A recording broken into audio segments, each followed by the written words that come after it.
Hey everyone, welcome back to our channel. Today, we've got some thrilling news for all you car enthusiasts out there. Recent reports from Japan suggest that the next generation Toyota Hilux is gearing up to make its global debut next year. And trust me, it's bringing some serious upgrades to the table.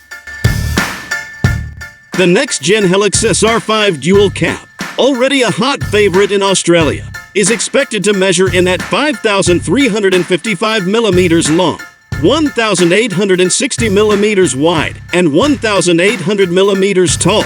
Compared to its predecessor, it's 30 millimeters longer, 5 millimeters wider, and about 65 millimeters lower. That's a sleeker and more robust profile, folks. But that's not all.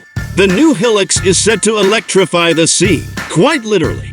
It will feature a 48-volt mild hybrid 2.8-liter four-cylinder turbo diesel and a cutting-edge full hybrid 2.4-liter four-cylinder turbo diesel.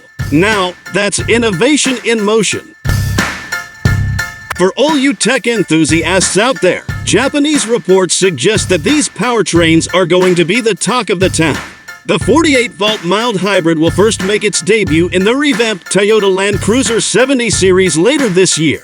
And get ready, because in 2024, we'll witness the release of both the Hilux and the next-gen Prado. Now, here's the scoop on the power options.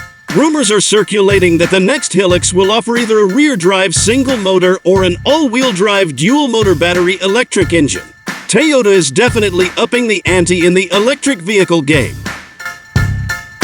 But hold your horses, because the excitement doesn't stop there. The all-new Toyota Hilux is expected to hit the market about 9 months after the next-generation Nissan Navara and LDVD60, and 18 months after the new Mitsubishi Triton. It's going to be a showdown of epic proportions.